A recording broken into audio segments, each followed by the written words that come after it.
샬롬. 성경 통독 가이드 27주차 영상입니다. 오늘은 시편 119편부터 141편까지 살펴볼 예정인데요. 7월 2일부터 7월 8일까지 읽는 순서입니다. 시편 제5권을 다루고 있는데요. 시편의 5권은요. 여러 가지 주제가 있어요. 다양한 저자들의 상황 가운데서 기업가 정신, 기업 윤리, 자녀 양육, 집안 살림, 하나님을 찬양, 성전으로 올라가는 노래, 이러한 여러 가지 상황들이 나오거든요. 주제들이 나옵니다. 이러한 다양한 주제들을 통해서 우리의 삶이 다양하잖아요. 그 다양한 삶 속에서 하나님을 어떻게 예배하고 경배하고 찬양하는지 시편의 기자들의 지혜를 빌려서 하나님을 찬양했으면 좋겠습니다. 119편부터 들어가도록 할 텐데요. 119편은 정말 긴 시편이죠. 근데 긴 만큼 사람들에게 가장 인기 있는 시편 중에 하나입니다. 176절로 이루어져 있어요. 상당히 긴데 이 안에는 주옥 같은 말씀들이 너무나도 많습니다. 특별히 하나님의 말씀이 얼마나 소중하고 귀한 것인지 잘 나타나 있는데, 하나님의 말씀은 영원하고 완전하고 정직하며 또 무한하다고 표현하고 있어요. 마치 하나님의 속성과 같죠. 이처럼 주의 말씀은 모든 시험과 위험을 극복하게 하는 최선의 방법, 최선의 도구임을 말하고 있으며, 하나님을 소유한 자는 곧 모든 것을 소유했다는 믿음으로 철저하고 즉각적인 순종을 다짐하고 있고요. 하나님의 크신 긍휼을 또한 시인은 찬양하고 있습니다. 그러므로 우리는 이 시편을 보면서 담임 목사님께서 말씀하셨듯이 신명기 말씀을 통해 하나님의 말씀을 항상 가까이 두고 그 말씀을 찬양하고 그 말씀을 내 삶 가운데 적용하는 삶이 필요할 것 같습니다. 시편 120편은요, 성전을 올라가며 노래하는 모음집이 등장하는데 134편까지 총 15편이 성전을 올라가면서 노래하는 그 모음집으로 나타나고 있어요. 여러 가지 주제들이 나오지만 마치 성전을 올라가는 노래가 처음서부터 끝까지 어떠한 시나리오대로 이렇게 올라가고 있는 그러한 구성지게 이 시편이 구성되어 있다는 것을 우리는 볼 수 있습니다.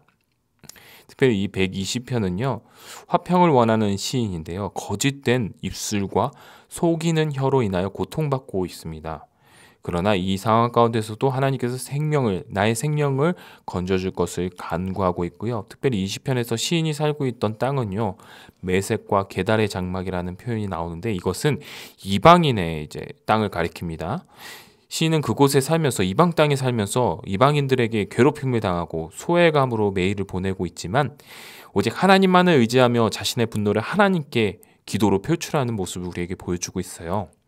그러므로 우리는요, 주의 백성은 하나님께 모든 정의와 복수를 맡기고 하나님께 날마다 기도로 나아가는 모습이 있어야 된다는 것이죠. 121편을 보겠습니다. 이 시편은요, 찬양으로 유명한 시편이에요. 이 시편도 120편과 마찬가지로 성전 올라가는 노래인데, 성도들의 모든 생활과 그 모든 길을 보호하시는 하나님의 사랑을 노래하며 모든 안식과 위로의 근원이 하나님께 있음을 강조하고 있습니다. 폭풍우가 몰아치는 높은 언덕 속에서도 굳게 서서 하나님에 대한 완전한 신뢰를 고백하는 시인의 모습은요, 우리에게 하나님 나라로 떠나는 순례자로서의 하나님의 자녀, 우리의 모범적인 모습을 보여주고 있습니다. 낮이나 밤이나 우리의 출입을 지켜주시는 그 하나님, 그것을 고백하는 시인의 모습을 우리가 들을 때 우리는 내적인 안정감, 그리고 흔들리지 않는 믿음이 생겨나는 것 같습니다. 이 시편을 많이 읽어서 인생이 불안하고 떨릴 때마다 이 시편을 읽음으로써 내 영혼은 안전합니다 라고 고백하는, 찬양하는 우리 성도님들 되었으면 좋겠어요. 122편은요, 다윗의 시, 곧 성전을 올라가는 노래, 또 성전을 올라가는 노래입니다. 예루살렘 순례 회상과 민족의 정신적 중심지인 예루살렘에 대한 찬양이에요. 예루살렘의 평화와 번영을 기원하는 그러한 노래를 하고 있는 시편인데요. 시인은 예루살렘에 도착했을 때 마치 그 안으로 들어간 듯이 그 성문과 망대들, 거리와 집들, 성벽과 궁궐들, 그리고 무엇보다도 성전을 보고 느낀 그 영광스러운 장면을 보며 묘사합니다. 또한 12지파에서 올라온 순례자들은요, 형제자매와 친구들이 모두 주님 앞에 나타나 주의를 높이며 거룩한 주의 성을 찬양하고 기도하는 모습이 나타나고 있습니다. 123편은요, 성전에 올라가는 또 노래입니다. 하나님에 대한 신뢰를 강렬히 나타내고요, 멸시하는 무리로부터의 구원을 부르짖고 있습니다. 구원이 오직 여호와의 긍휼에 있음을 말하고 있으며, 또 시인은 마치 주인이 손을 펴고 은혜 베풀기를 바라보는 종과 여종처럼, 주인에게 자비를 강구하는 종과 여종처럼 간절하게 주님을 바라보는 모습이 나와요. 그러나 시인은 단순히 개인의 문제점을 위해서만 기도하는 것이 아니라 공동체를 위해서도 기도하며 하나님의 자비가 나타나도록 간구합니다. 개인의 기도에서 공동체의 기도로 변하는 모습. 이 모습은 우리의 기도 생활도 이와 같이 나 자신을 위한 기도뿐만 아니라 가정에 나아가서, 교회를 더 나아가서 나라와 민족을 위해 기도하는 우리의 기도의 모범을 보여주고 있는 것이죠. 124편은요, 시인은 공동체성의 위기를 하나님이 우리 편에 아니하였더라면 우리가 어떻게 되었을까라는 질문을 던지면서, 하나님이 우리 편에 계셨기 때문에 우리는 이렇게 살 수 있었다라고 얘기를 합니다. 시인은 조금 전에 죽음의 시련을 당하다가 벗어난 사람 같아요. 그의 공동체가 당한 고난과 받은 구원의 역사를 생생하게 묘사하고 있는데요. 이 시편은 다윗의 시, 곧 성전에 올라가는 시고요, 마치 방금 막 체험된 하나님의 구원의 역사에 대한 찬양 같은 이야기를 하고 있습니다. 한 문장으로 이제 말하자면, 하나님 편에 있어서 우리가 얼마나 다행인가, 이렇게 얘기를 하고 있는 거예요. 우리도 하나님의 그 구원의 역사와 은혜에 감사하고 있는 모습이 날마다 있어야 될 줄 믿습니다. 125편은요, 성전에 올라가는 시입니다. 이제 악인의 규가 의인들의 땅에서는 그 권세를 누리지 못한다, 이렇게 이야기하며 의인과 악인의 대조적인 운명을 이야기하고 있어요. 사실 이 시편에 시인과 공동체는 위험 속에서 쇠락의 길을 걷고 있는 것 같아요. 이런 위기 속에서 그는 산으로 둘러싸인 시온산을 바라봅니다. 그리고 주님께서 시온산을 지키듯이 의인들을 지키시며 주의 백성들을 지키실 것을 확신하고 있습니다. 악인들에게 둘러싸이고 상황이 악한 상황일지라도 하나님에 대한 신뢰와 믿음을 잃지 않는 그러한 시인의 찬송은요, 오늘날 우리에게도, 이렇게 힘든 시대를 살아가고 있는 우리 현대 기독교인들에게도 배워야 할 모습이 많이 있습니다. 시편 126편입니다. 이 시편도 성전에 올라가는 노래예요. 그리고 우리가 잘 아는 구절, 울며 씨를 뿌리며 나가는 사람에게는 반드시 기쁨으로 단을 가지고 돌아오리다 라는 시인의 고백이 있습니다. 바벨론 포로로 잡혀간 하나님의 백성들, 그들은 심판이 끝나고 회복의 때가 와서 많은 사람들이 이스라엘 땅으로 돌아올 것을 기뻐합니다. 시인은 이 과정에서 보며 하나님께 감사하며 하나님의 크신 능력으로 회복해냄을 감격하고 기뻐하고 있는데요. 그러나 하나님의 백성은 여전히 연약하고 위기 가운데 놓여 있습니다. 돌아왔더라도 초라한 모습이죠. 그래서 시인은 돌아오는 것에만 그치는 것이 아니라 더 큰 하나님의 복과 회복과 하나님의 역사하심, 은총이 있기를 간구하며 소망의 메시지를 전하고 있습니다. 우리도 이 시대의 많은 그리스도인들도 이러한 시인의 마음을 갖고 하나님의 역사하심과 소망을 바라보며 나아가야 될 것입니다. 시편 127편입니다.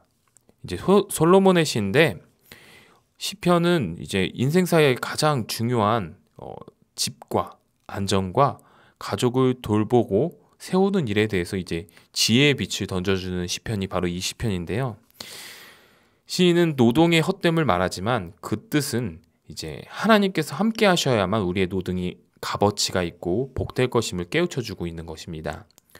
휴전선을 지키고 있는 군인이 있고, 사회를 지키는 경찰이 있고, 정의를 지키는 재판관이 있지만 그 어느 것 하나 하나님의 보호하심을 대체할 수는 없습니다.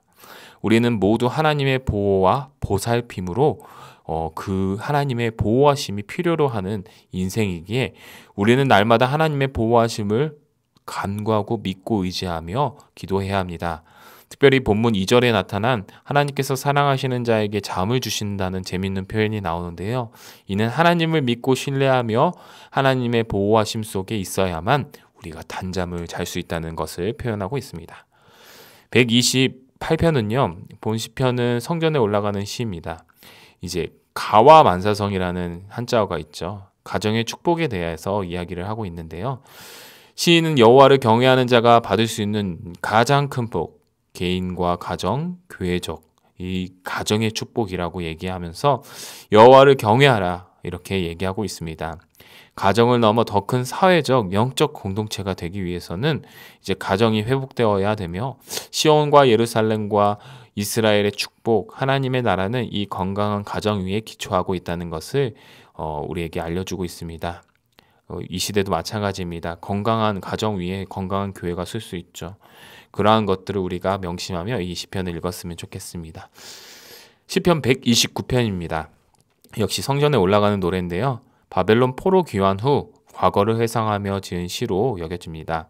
지난날의 시인들은 공경과 구원을 바라보며 현존하는 대적들의 위협, 그리고 그 역시 소멸될 것을 하나님께서 역사하실 것을 확신하고 있습니다. 사실 이스라엘은 역사의 출발점에서부터 고난과 박해가 시작됐죠. 고난을 받지 않은 때가 없었습니다. 그러나 시인은 이러한 고난과 박해가 선택받은 자들의 표징이며 부당하게 아픔을 주는 원수들에게는 하나님께서 그에 대한 합당한 벌을 내리신다고 이야기하고 있으며 의인은 생명과 번영의 열매를 맺게 될 것이라고 노래하고 있습니다. 시편 130편입니다.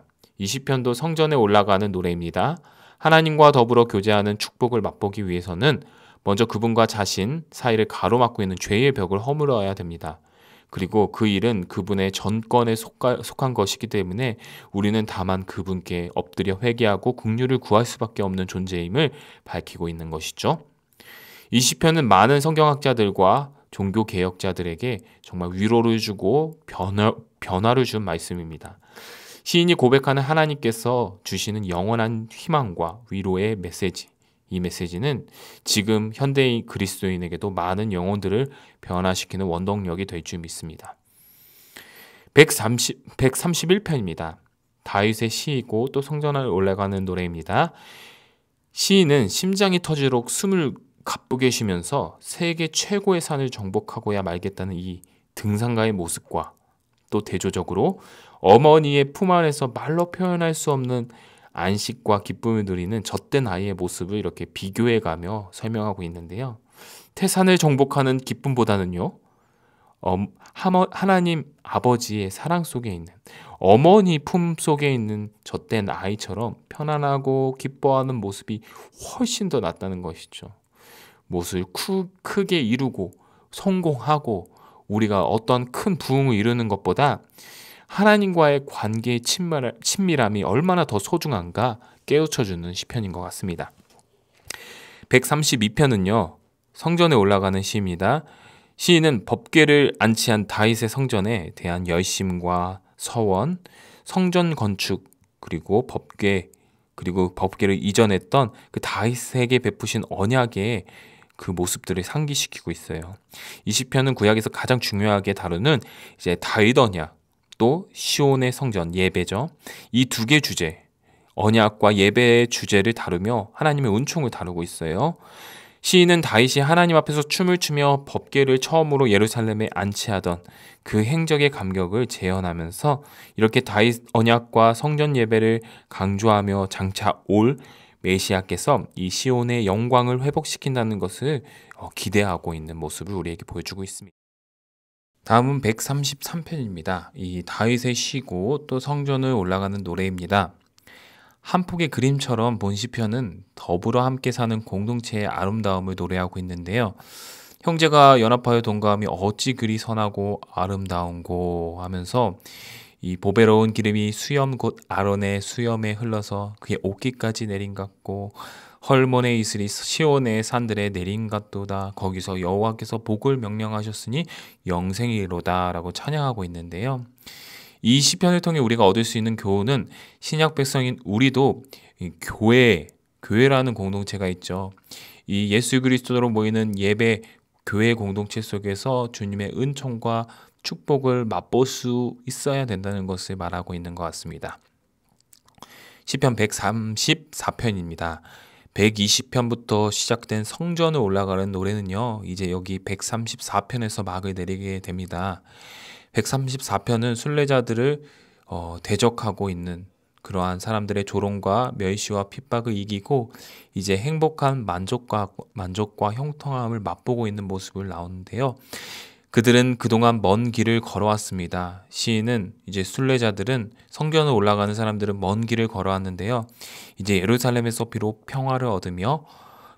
평화를 얻으며 주님을 송축하는 기쁨을 맛보고 있는 모습이 이제 마지막 성전을 올라가는 노래에 나오는데, 이리하여 성전을 올라가며 부르는 노래는 해피엔딩으로 마치게 되는 것이죠. 135편은요. 시인은 아름다운 하나님의 이름과 무력한 우상을 대조하면서 주님은 자신의 이름에 합당하게 그의 손길로 자연 속에서 온갖 조화를 만들고 또한 역사 속에서 표적과 기사를 나타내지만 우상은 사람의 손길로 만든 물질 덩어리에 불과하다고 말하는 거죠. 그래서 하나님과 우상을 비교하면서 하나님을 따라야 한다는 것을 교훈하고 있습니다. 시편 136편은 20편은 감사하라는 선창이 나오고 그의 인자하심이 영원하미로다라는 이 추임새가 계속 반복하면서 나타나고 있는데요. 이게 계속 반복되는데 지루하지가 않아요. 전혀 지루하지가 않고 오히려 점점 고전되며 천지를 창조하시며 선민을 구원하시고 축복하시는 자비로우신 여호와 하나님께 감사와 기쁨을 잘 표현하고 있습니다. 마치 우리나라 쾌지나 칭칭나네라는 추임새와 같은 것 같아요. 우리는 이 노래를 부르며 구약의 지평을 넘어 예수 그리스도를 통하여 주신 하나님의 은총을 하나하나 기억하고 그의 영원한 인자하심을 찬양하는 자리까지 나아갈 수 있는 줄 믿습니다. 시편 137편은 포로로 잡힌 자들의 영적 고통과 고향을 향한 향수로 인하여 척박한 삶을 슬퍼하며 애통하고 있는 애가 형식의 시인데요. 다른 시편은 자신의 상황을 하나님께서 보호해 주실 것을 노래하고 원수들의 패배를 하나님께 맡기며 이렇게 나아가는 모습이 있는데, 이 시편은 포로 중에 있으며 이제 더 이상 너무나도 절망적인 상황, 시온의 노래를 부를 수도 없고 슬픔과 애통만 가득한 시편인데요. 그러나 이 고난당하는 상황 속에서도 이 모든 상황을 하나님께 맡기고 있는 시인의 모습이 은연중에 나타납니다. 이러한 슬픔의 노래와 하나님을 온전히 의지하며 나아가는 그러한 슬픔의 노래, 우리 가운데도 있어야 될 줄 믿습니다. 138편은 독특한 감사시예요. 대부분의 감사시편은 시인들이 그들의 구원받은 내용을 집중하는데, 본시편의 시인은 나를 구원하신 그 하나님이 어떤 분이신가에 대해 더 집중하고 있어요. 즉 구원의 사건보다 하나님과의 관계를 더 깊이 묵상하고 있는 모습입니다. 하나님께서는 나를 낮추시고 겸손케 하시는 분이시라는 것을 깨달으면서 겸손한 자들을 세우고 교만한 자들을 물리치시는 주님의 모습이 나의 가운데, 우리 가운데도 있어야 된다는 것을 얘기하고 있습니다.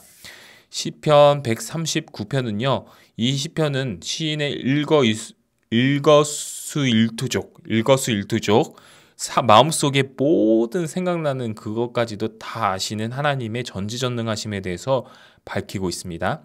하나님께서 나에 대해서 너무나도 잘 알고 있다는 것은 참 놀랍지만 때때로 부담스럽고 하나님이 항상 지켜보고 계신다는 것에 책임감도 이렇게 무겁게 다가오기도 합니다.